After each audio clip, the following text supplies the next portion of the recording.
C'est bien, ça se lit. Bon, ben, vous avez alors, comme introduction, vous avez 9 transparents, ils seront à votre disposition.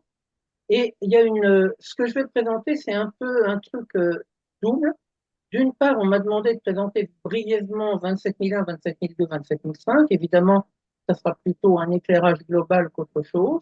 Et on m'a demandé aussi de présenter un petit peu la FNOR, mais si je présente la FNOR, il faut que je parle un peu de l'ISO et très brièvement de la CEN. Donc voilà, c'est le plan un petit peu de ce que je vais vous présenter. Alors, comment je passe au suivant? Tu te présentes peut-être, Paul. Ah oui, pardon. Paul Richy. Je suis ingénieur télécom, enfin ENST d'il y a très longtemps.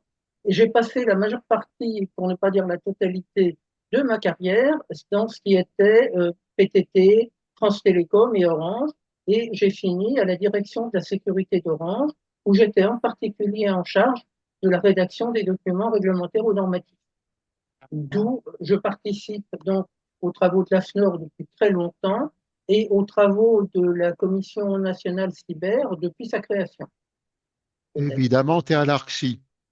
Et, et, et je suis aussi à l'ARCSI, au Club EBIOS et dans quelques endroits complémentaires. Donc, ce que je vais essayer de vous présenter, si je vais trop vite ou s'il y a des points qui vous interpellent, ben, vous essayez de poser des questions, soit par le chat, soit directement. Je vois qu'il y a d'ailleurs Steve Chat. Ah, d'accord, c'est bon.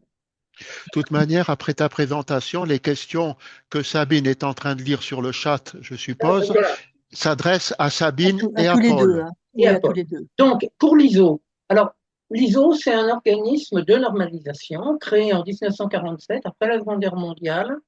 Euh, pour l'anecdote, ISO, c'est pas l'acronyme de quelque chose, ça s'écrit ISO, et c'est pas l'abréviation de International Standard Organization ou quelque chose comme ça, c'est ISO, parce que ça devait être la même chose dans toutes les langues à l'origine.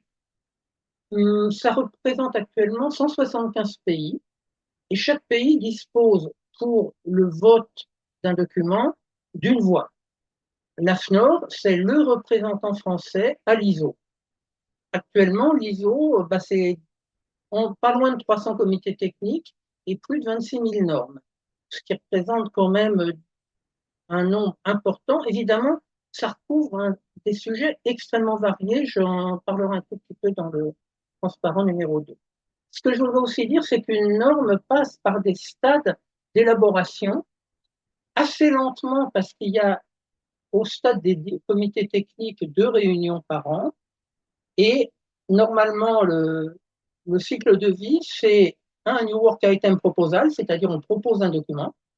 S'il est accepté, ça passe en Working Draft où il y a, selon la durée proposée de normalisation, un, deux, voire trois working drafts. En comité draft, il y en a généralement deux. Et ensuite, on passe à la version finale, c'est-à-dire le DIS, Draft International Standard, ou FDIS, Final Draft International Standard. Et à ce moment-là, il faut qu'il y ait moins de 25% de votes négatifs. C'est-à-dire que pour qu'une norme soit votée, il faut qu'il y ait un très large consensus.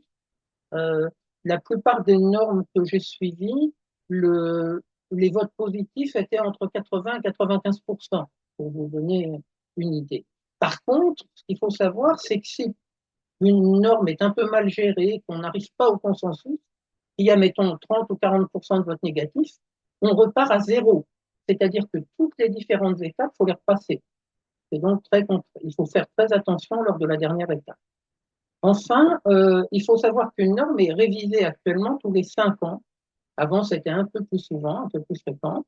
Et la révision demande, en général, elle est programmée lors du New Work Item 3 à 4 ans. Ce qui veut dire que quand vous avez une norme comme la 27001, la 20, etc., euh, entre deux versions, il y a en moyenne 8 ou 9 ans, ce qui n'est pas négligeable. Et ça pose quelques problèmes à l'heure actuelle.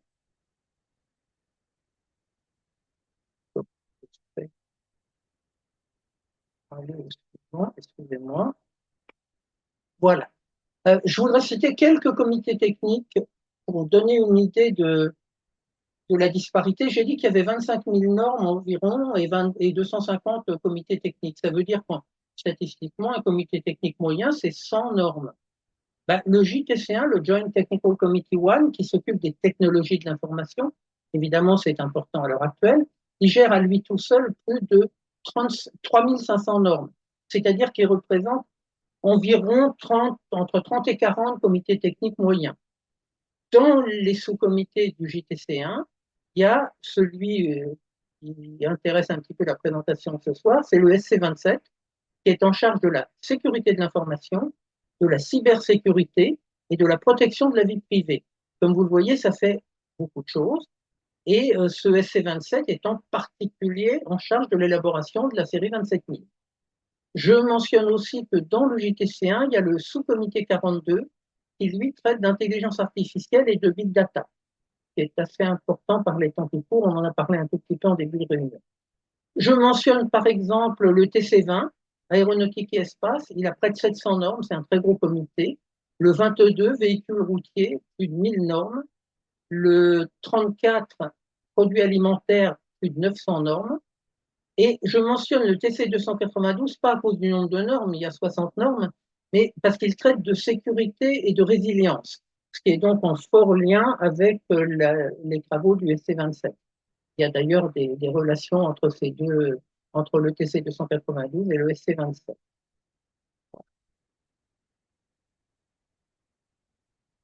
L'AFNOR, quant à elle, c'est une organisation qui a été créée en 1926.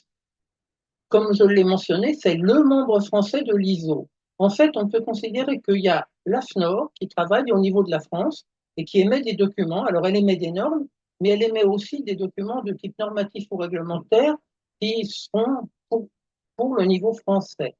Et puis, il y a donc le niveau mondial qui est représenté par l'ISO.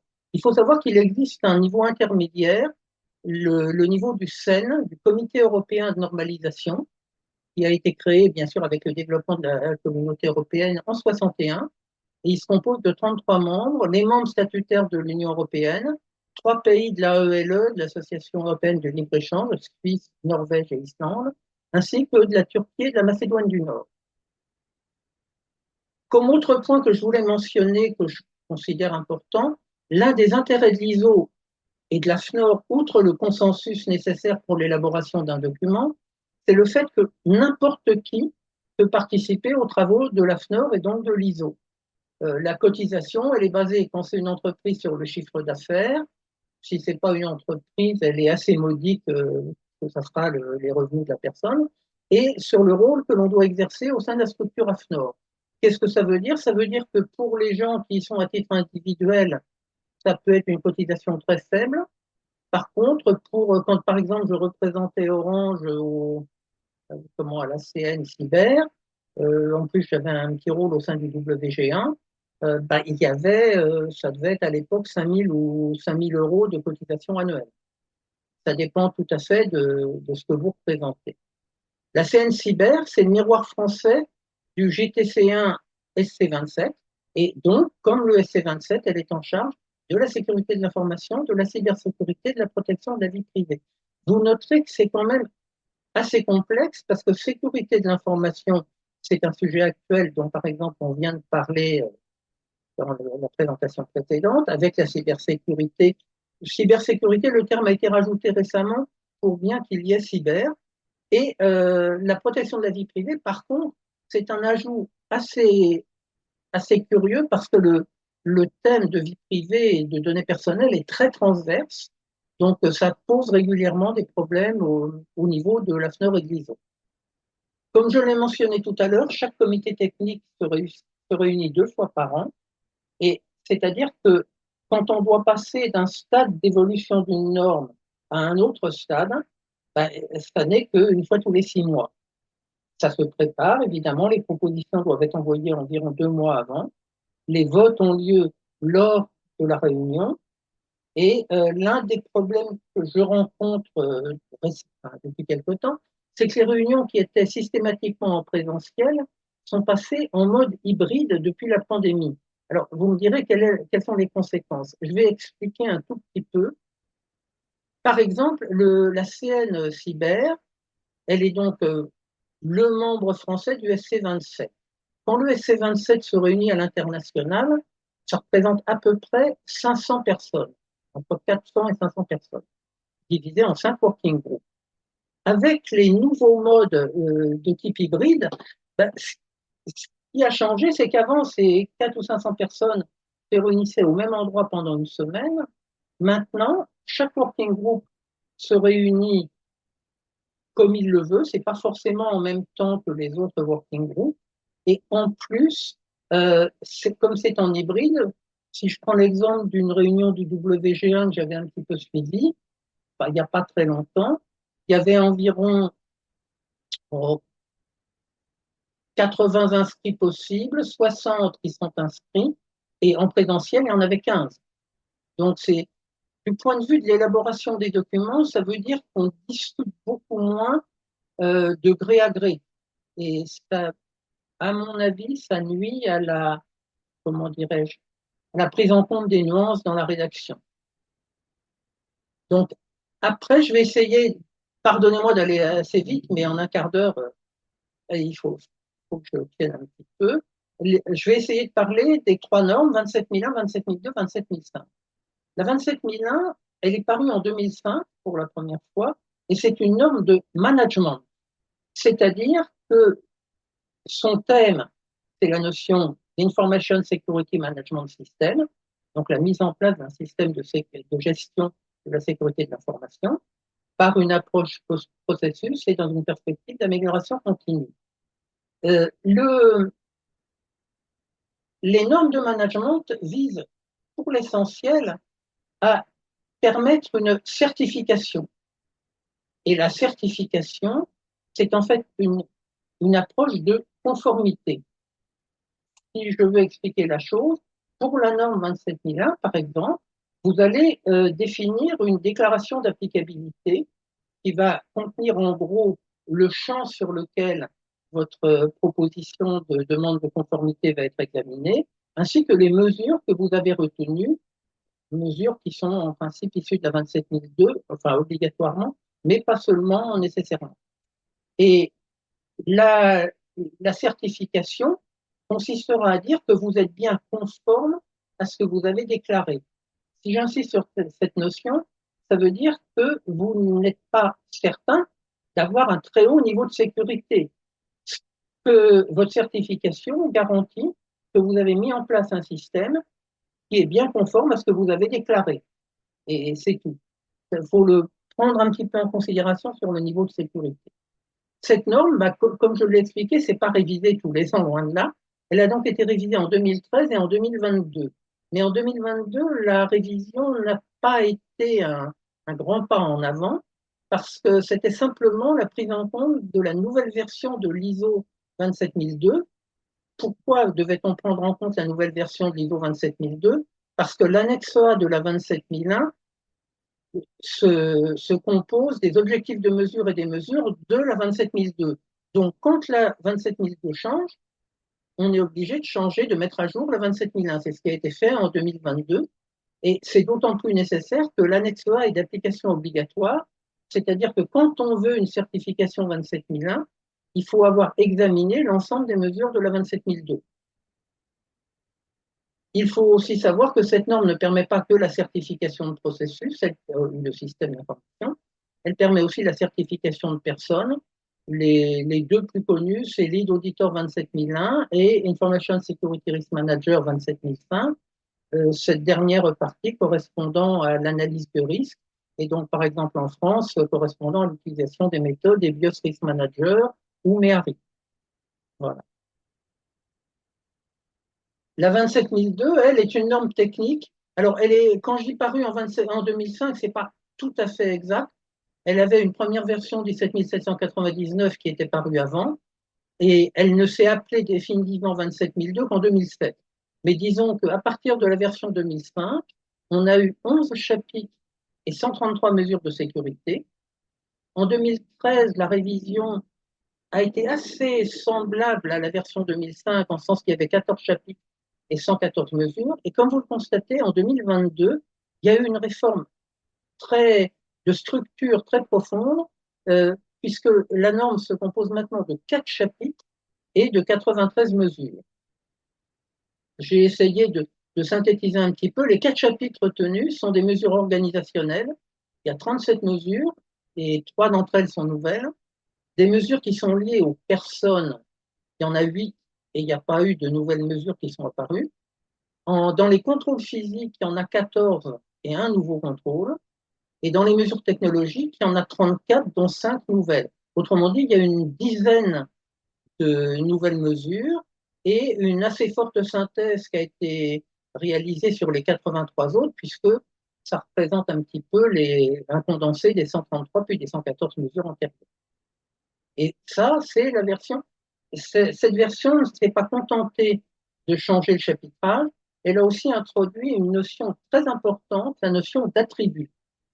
La notion d'attribut, c'est ce qui permet en gros de classer les mesures selon ce qu'elles font. Et il y a bien sûr plusieurs approches possibles. Donc, dans la norme elle-même, on a retenu 5 thèmes. Le type de mesure, ça peut être des mesures de prévention, détection ou correction. Ça peut être des mesures dans propriété de sécurité de l'information, pardon pour la double apostrophe. Ça, c'est les critères classiques que l'on connaît généralement quand on suit la 27001 et 2, c'est-à-dire les critères disponibilité, intégrité, confidentialité. On a aussi retenu une approche américaine, l'approche du NIST, issue d'un document Security Framework qui est assez proche finalement de ce qu'on a retenu pour EBIOS Risk Manager. Et c'est identifier, protéger, détecter, répondre et restaurer. D'ailleurs, dans la présentation précédente, on a un petit peu mentionné les approches du NIST. Il y a aussi les thèmes de capacité opérationnelle. Il y a 15 attributs que je ne vous ai pas détaillés. Et les domaines de sécurité, gouvernance et écosystème, protection, défense, résilience. Rien ne vous empêche d'en ajouter à votre gré. L'intérêt aussi de ces 5 thèmes, c'est comme ils sont dans la norme, il y a quand même pas mal d'endroits où vous pourrez discuter de la nature des mesures que vous prenez et comparer avec ce qui est fait ailleurs. Donc ça, c'est pour la 27002. La 27005, elle est elle aussi parue en 2005. Elle a été révisée en 2011 et en 2018. Et la version actuelle est parue en 2022. Et la version actuelle a pris en compte en particulier la méthode EBIOS Risk Manager qui était parue fin 2018. Et donc, dans l'annexe A de la version 2022, il y a une description qui, en gros, valide l'approche EBIOS Risk Manager. La 27005, je voudrais bien, c'est une norme qui traite de la gestion du risque en sécurité de l'information, mais ce n'est pas une norme d'analyse de risque. C'est une norme qui permet de valider la conformité des méthodes d'analyse de risque qui sont proposées. C'est en cela justement que l'approche EBIOS Risk Manager est tout à fait validée dans la version 2022 de la 27005. Et puis bien sûr, des tas d'autres méthodes sont validées par cette 27005. Et c'est souvent on considère quand on lit la 27005 qu'elle définit une méthode, c'est pas tout à fait exact. Elle définit à quoi une méthode doit être conforme, qui est beaucoup plus large comme approche. Voilà, je suis allé très vite et je dois avoir un transparent. Non, excusez-moi. Il faut avoir un transparent de conclusion. Toutes les normes évoluent. Comme vous avez remarqué, la 27001, la 27002 et la 27005 ont pratiquement comme origine 2022. Donc, on va être en approche pour l'analyse de besoins de révision. Pour ça, on va procéder dans les 3 cas à ce qu'on appelle une study période. Et la study période a pour objet de voir si il est nécessaire de modifier la norme en question. En gros, quand une norme entre en examen périodique, il y a 3 issues possibles. Soit la norme est devenue obsolète et on la supprime, c'est rare, et bien sûr pour les 3 normes mentionnées, ce n'est pas le cas. Soit on considère que la norme est dans un état intéressant et qu'il n'y a pas de raison de le modifier, auquel cas la norme est inchangée. Et dans ce cas-là, comment le sait-on? On le sait parce qu'on ne change pas la date de parution de la norme. Si par exemple la norme 27005 qui date de 2022 rentre en révision, rentre en study période et que la study période aboutit à ne pas faire de révision, eh bien pendant quelques années de plus, la norme 27005 restera 2022. Au contraire, si on décide d'entamer une révision, la nouvelle version prendra l'année de la parution, qui, vu qu'on est en 2022, sera donc à peu près 5 ans après. Je mentionne aussi deux cas. Il y en a un dont j'ai parlé, c'est le sous-comité 42 sur l'intelligence artificielle. Et j'ai un petit peu parlé du TC 292, sécurité et résilience. Je voudrais les mentionner parce que ce sont des domaines où il y a des liens énormes, dans le premier cas avec la sécurité, dans le second cas essentiellement avec la sécurité, mais aussi les données personnelles. Et dans ces deux, dans ce comité technique et ce comité, il n'y a pas d'approche analyse de risque par scénario. Ce sont des approches qu'on appelle par BIA, par Business Impact Analysis, c'est-à-dire que quand on veut procéder à l'analyse, entre guillemets, l'analyse de risque dans ce contexte, on ne considère pas des scénarios, on considère quels sont les dégâts possibles suite à un sinistre ou une attaque. Et c'est donc plus orienté vers la reconstruction que vers la prévention, qui est un petit peu embêtant. Et en outre, dans l'intelligence artificielle, l'autre problème, c'est qu'il y a un très grand besoin de données personnelles. Ça risque de remettre en cause des approches sur la sécurité des données personnelles telles qu'elles sont actuellement menées. Enfin, euh, j'ai dit que les normes étaient liées à la notion de mondialisation. Donc, je voudrais rajouter au petit alinéa que j'ai mis sur le fait qu'il y a moins de présentiel qui nuit au caractère nuancé du contenu des normes, je voudrais mentionner aussi que il est évident que le contexte général à l'heure actuelle n'est pas tout à fait en faveur de la mondialisation. Et donc, les normes vont devoir sans doute évoluer.